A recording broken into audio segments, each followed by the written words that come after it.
mula po sa Taytay, Rizal.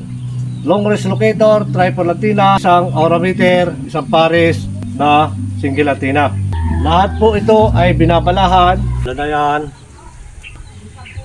Yan po siya pagagalawin. Ano po yung sabay, lalo na kapag natapatan po natin yung target na yon, yung po ating nilulukit.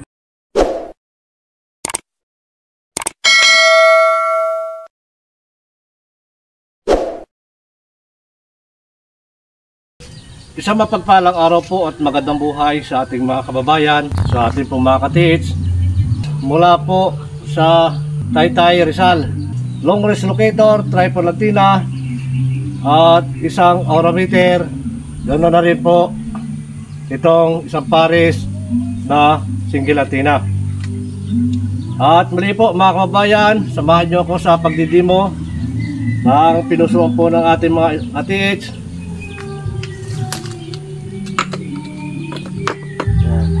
Lahat po ito ay binabalahan. Kung ano po yung ating ibabala, yun po ang ilulocate ng ating triple antenna. So dito mo yung katiis babalahan. Yan. At meron po ako ibabala dito mga katiis.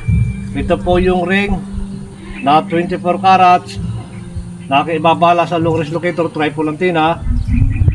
Ayan. Yan, hayaan mo na katiis na kahit nakalog niya sa loob itong ating bala. Ang mahalaga niyan, nakatakip po lang niya kahit hindi mo na isagad. Ito pong ating lock o in-cap thread. Mahalaga pa rin po na dapat itong antenna ay huwag niyong kakalimutan na lagi ipahid sa lupa kung saan man kayo pupunta, kung saan man yung area nyo. Napakahalaga po niyan. So ganito pa rin, sa pagtaas mo pa rin po, kailangan po yan ay pag itinaas mo pantay. Lagi po dapat pantayan. At permis na lagi po pag itinaas mo na itinaas yan, dapat lagi po hanggang doon ka sa sakto na gusto mong taas. Ganyan lang po yan. Tapos sikapin mo po na dapat po yan ay pantay lagi. At hindi po yan tagilid.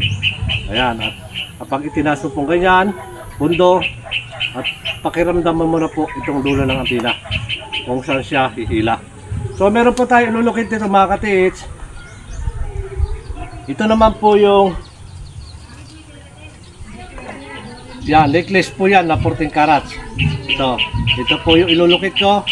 Gamit po ang triple antenna na may bala po siyang 24 carats na gold.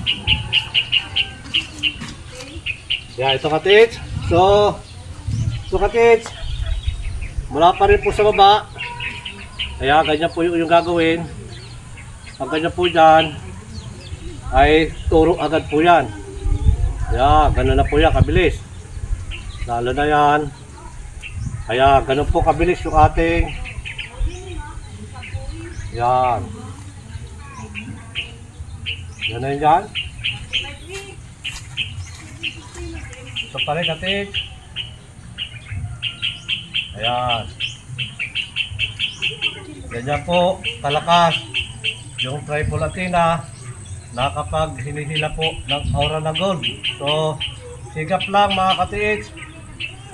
At lagi practice lang po sa pag-aaral ng anumang klaseng locator na meron po kayo. Ayan. Lagi po practice lagi. Ayan, ganyan katiits. At alamin po kung ano po yung tamang taas, tamang paghawak, paano po siya pagagalawin, ano po yung mga katangian, ano po yung mga dapat gawin para gumalaw po ang ating locator.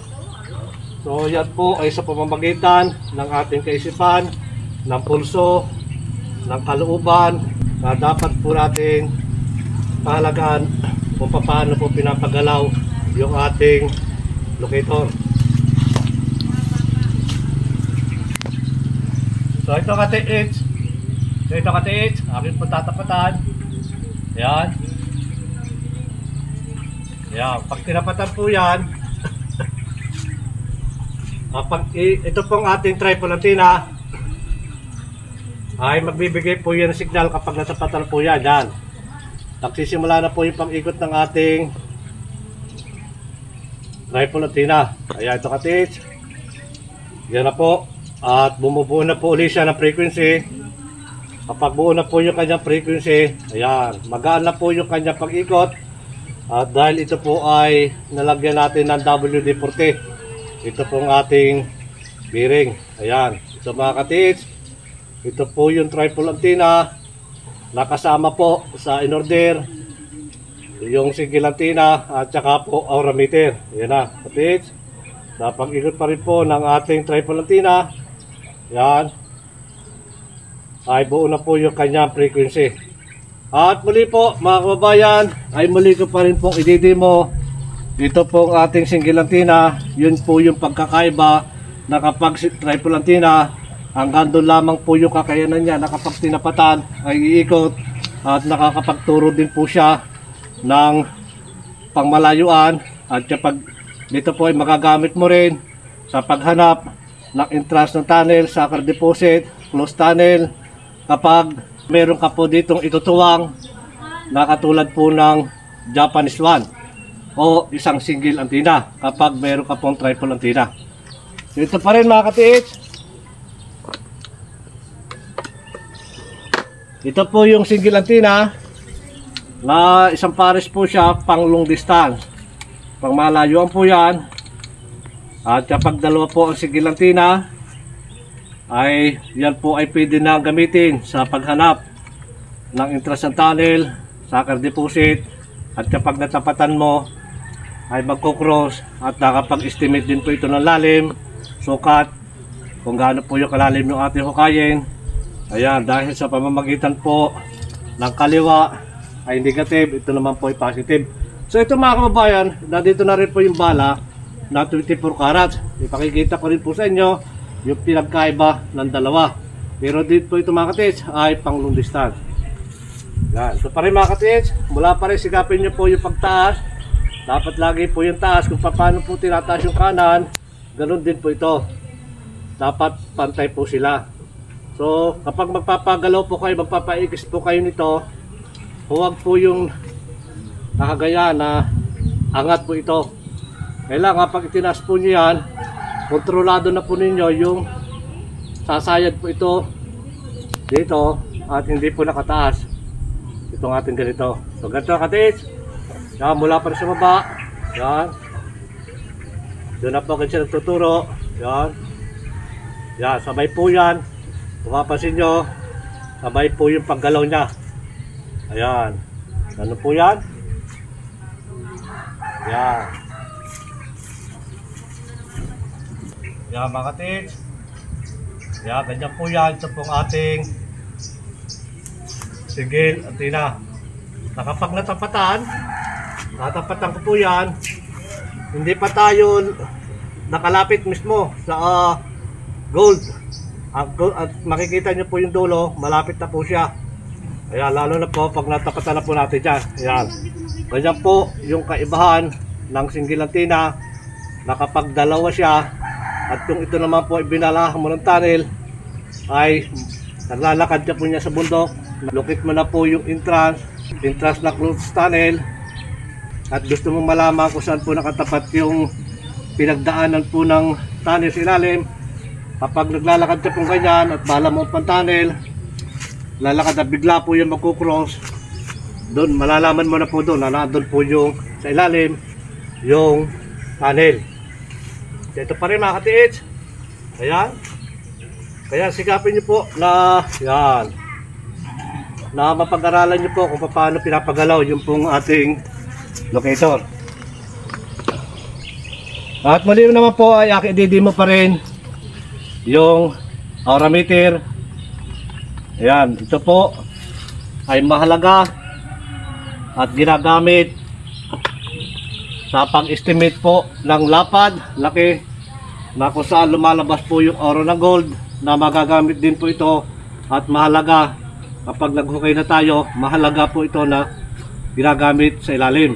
Ayan, ito pa rin, ito po yung bala-bala. At kapag binalahan mo po ng gold, makakasigurado ka na gold yung mahanap.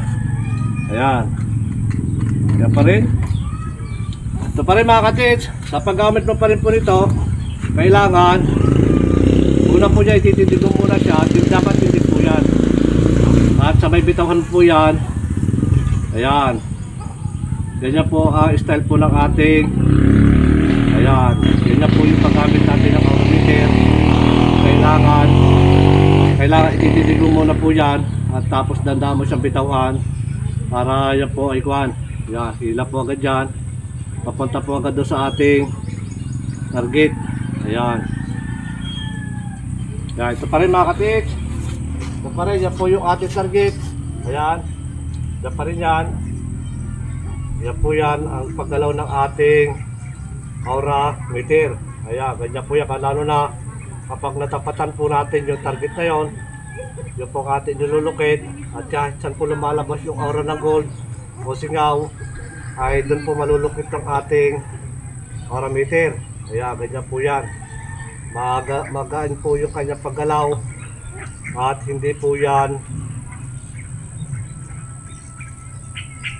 yan, magaan po yung kanyang paggalaw. So ganyan mga katits, at kailangan masundan mo po yan. At sa pag-estimate naman po ng lapad, lagi dito ka magsisimula o doon papalapit ka po hanggang sa makuha mo yung tamang laki ng ating nilulukid. So ganyan pa rin. Ito pa rin mga katits. Dapat tindig po yan at hintayin mo po siyang bumaling kung saan po siya babagsak, hihilig. Ganyan po yung ating aerometer. Ganyan po yung paggamit niyan. Yan. At kapag yan po naman ay ating natatapatan, so kapag natapatan po natin yan, yan, pag natapatan po yan, yan po ay titindig. Tindig na po yan, tindig na tindig. At mapapansin niyo po yung umiikot po siya ng pa-counterclockwise din yan. Ayan. Yan, counterclockwise din po pag siya nakatindig. At natapatan na po natin itong ating target. So mga kababayan, mga katits, maraming salamat pong muli sa lahat na patuloy na nanonood po ng aking na-upload na video. Pagpalain po tayo ng maraming biyaya at higit po ang isang magandang kalusugan. Maraming salamat mga katits.